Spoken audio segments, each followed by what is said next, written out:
ओम नमो भगवते वासुदेवाय। ओम नमो नारायणाय। स्वागत है आपका हमारे चैनल पर। आज के इस वीडियो में आप जानेंगे फाल्गुन मास के शुक्ल पक्ष की एकादशी का व्रत किस दिन किया जाएगा, एकादशी तिथि कब आरंभ होगी, कब समाप्त होगी, व्रत का पारण किस दिन किया जाएगा। साथ ही ये भी जानेंगे कि राहु काल का समय एकादशी के दिन क्या होगा, भद्रा काल का समय क्या होगा। एकादशी से जुड़ी सारी जानकारी आपको इस वीडियो में मिलने वाली है। तो इसी प्रकार की जानकारियां प्राप्त करने के लिए और हमसे जुड़े रहने के लिए आपको केवल हमारे चैनल को सब्सक्राइब करके बेल आइकन को प्रेस करना है। आज का वीडियो अच्छा लगे तो लाइक करना है और शेयर करना है। तो चलिए अब हम जानते हैं फाल्गुन मास के शुक्ल पक्ष की एकादशी को किस नाम से जानते हैं। तो देखिए, फाल्गुन मास की जो एकादशी है उसको हम आमल की एकादशी के नाम से जानते हैं, अर्थात आंवला एकादशी के नाम से जाना जाता है। अब इस बार 2 दिन एकादशी रहने वाली है, तो ये कन्फ्यूजन बना हुआ है कि एकादशी का दिन कौन सा होगा, किस दिन हमें व्रत रखा जाएगा। तो आज की वीडियो में आपकी सारी दुविधा समाप्त होने वाली है। एकादशी का जो व्रत है वो हमेशा द्वादशी युक्त एकादशी को ही रखा जाता है। दशमी युक्त एकादशी वृद्धा एकादशी मानी जाती है, जो कि अशुद्ध एकादशी होती है। अगर हम दशमी युक्त एकादशी का व्रत रखते हैं तो उसका पूरा फल राक्षसों को जाता है, न कि देवताओं को। तो जहां तक हो सके सभी ग्रस्त जनों को और वैष्णव जनों को द्वादशी युक्त एकादशी का व्रत ही रखना चाहिए। तो आगे आपको मुहूर्त भी बताऊंगी और ये भी बताऊंगी कि किस दिन व्रत रखा जाएगा। सबसे पहले हम आमल की एकादशी की महिमा जान लेते हैं। तो देखिए, आंवला जो होता है वो भगवान श्री हरि विष्णु का ही दूसरा रूप माना जाता है।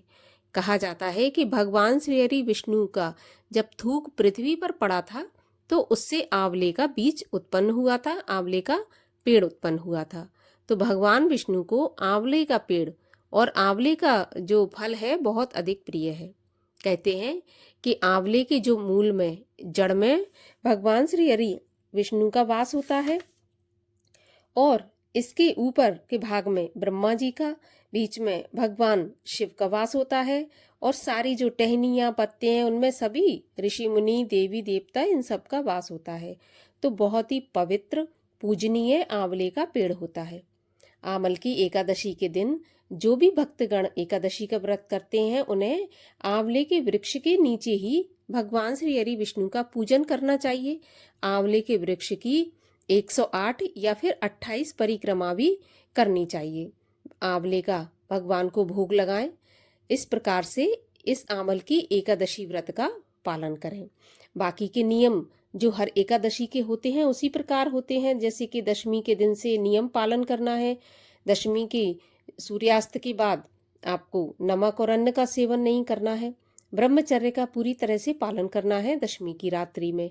अगले दिन एकादशी के दिन आप सुबह ब्रह्म मुहूर्त में उठे, स्नान आदि से निवृत्त होने के बाद सूर्य भगवान को अर्घ दें। भगवान श्री हरि विष्णु का नाम जप करते हुए व्रत रखें। भगवान विष्णु का पूजन पीली चीजों से करें और इसके अलावा आंवले के जो फल होते हैं उससे भी भगवान का पूजन करें। तुलसी पत्र आप भगवान को अवश्य चढ़ाएं, क्योंकि बिना तुलसी पत्र के कभी भी भगवान श्री हरि विष्णु की पूजा संपन्न नहीं मानी जाती। तो तुलसी पत्र आपको जरूर चढ़ाना है। लेकिन एकादशी के दिन ना तो आप तुलसी जी पर जल अर्पित कर सकते हैं, ना ही आप तुलसी जी का स्पर्श कर सकते हैं। लेकिन हाँ, आप दूर से दीपक अवश्य लगा सकते तुलसी माता पर। तो इस प्रकार से आपको सारा दिन व्रत रखना है। एकादशी व्रत की कथा सुननी है और आरती करनी है। इसके बाद अपनी सामर्थ्य के अनुसार जो भी आपको भोग आपकी सामर्थ्य के अनुसार आप लगा सकते हैं वो भोग लगाएं। एकादशी के व्रत में रात्रि जागरण का बहुत ज्यादा महत्व माना जाता है। एकादशी के व्रत में अगर पूरी रात भगवान के समीप बैठकर भजन कीर्तन करते हुए रात्रि जागरण करते हैं तो अनंत गुना फल प्राप्त होता है। अब पूरी रात अगर आप नहीं जाग सकते तो कम से कम आपको मध्य रात्रि तक अवश्य जागना चाहिए एकादशी के दिन। अगले दिन द्वादशी में आपको पारण करना है। ध्यान रहे, जो पारण का मुहूर्त बताया जाता है, जो पारण का समय दिया जाता है, उसी के अनुसार आप पारण करें, क्योंकि अगर एकादशी के व्रत का पारण शुभ मुहूर्त में नहीं किया जाता तो फिर आपके जो 2 दिन आपने नियम पालन किए हैं, दशमी और एकादशी, वो भी आपके विफल हो जाते हैं। तो पारण का भी आपको ध्यान रखना है कि आपको पारण सही समय पर करना है। एक चीज और आपको ध्यान रखना है कि जब भी आप एकादशी व्रत का पारण करें तो पारण करने से पहले आप किसी ब्राह्मण को भोजन करा दें। अगर आप इतना सुबह सुबह या इतनी जल्दी ब्राह्मण को भोजन नहीं करा सकते तो एक ब्राह्मण की भोजन की कच्ची सामग्री, जिसको सीधा कहते हैं, वो अवश्य निकाल कर भिजवा दें। नहीं तो फिर आप अलग निकाल के रख दें, बाद में भिजवा दें। इसमें दक्षिणा भी अवश्य रखें, क्योंकि बिना दक्षिणा के दान पूरा नहीं माना जाता। तो इस प्रकार से आपको एकादशी व्रत का पालन करना है। उसके बाद आप अपना व्रत खोल सकते हैं शुद्ध सात्विक भोजन से, गंगा जल से, दूध से, तुलसी पत्र से।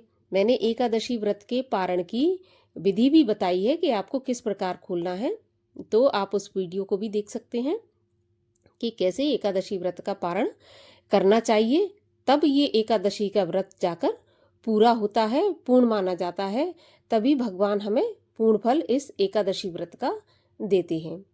तो बहुत ही महत्वपूर्ण एकादशी का व्रत है। सभी सनातनियों को, सभी हिंदुओं को, और सामर्थ्य के अनुसार, अगर आप में सामर्थ्य है तो एकादशी का व्रत अवश्य रखना चाहिए। अगर आप व्रत नहीं रख सकते तो कम से कम एकादशी के दिन आपको चावल का, और मैं तो कहती हूँ सभी प्रकार के अन्न का त्याग अवश्य कर देना चाहिए, क्योंकि अन्न में ही एकादशी के दिन सारे पाप निवास करते हैं। अगर आप अन्न खाते हैं एकादशी के दिन तो आप स्वतः ही उस पाप को खा जाते हैं जो उस अन्न में विराजमान रहता है। तो ध्यान रहे कि एकादशी के दिन आपको अन्न का सेवन बिल्कुल नहीं करना है। पूरा दिन आपको फलाहार से गुजारना है, पूरा दिन फलाहार से आपको निकालना है। तो चलिए अब हम ये जान लेते हैं कि एकादशी तिथि कब आरंभ होगी, कब समाप्त होगी, व्रत किस दिन रखा जाएगा, पारण किस दिन किया जाएगा।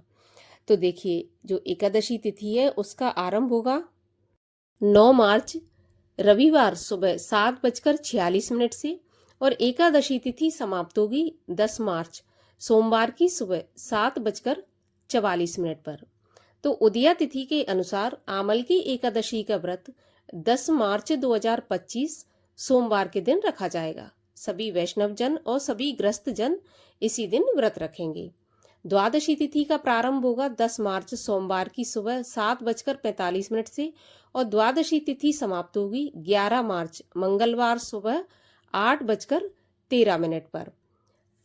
तो एकादशी व्रत के पारण का समय रहेगा 11 मार्च 2025 मंगलवार के दिन सुबह 6:44 से 8:13 तक। 10 मार्च 2025 को राहु काल का समय होगा 7:30 से 9 बजे तक सुबह, और भद्रा काल का समय रहेगा सुबह 6:36 से 7:44 तक। इस समय पर आपको कोई भी शुभ काम नहीं करना है। अब जो भी भक्तगण 9 मार्च को व्रत रखते हैं, किसी भी जानकारी के अभाव में या फिर किसी वजह से, तो उनको 10 मार्च को व्रत का पारण करना होगा, और 10 मार्च को दोपहर 1 बजे तक व्रत का पारण करना होगा, क्योंकि हरिवासर का समय जो समाप्त होगा वो 10 मार्च सोमवार को 1 बजे तक रहने वाला है। तो आपको 1 बजे के बाद ही अपने व्रत का पारण करना होगा। तो ये थी एकादशी से जुड़ी जानकारी। अच्छी लगी हो तो वीडियो को लाइक करना, शेयर करना और चैनल को सब्सक्राइब करना।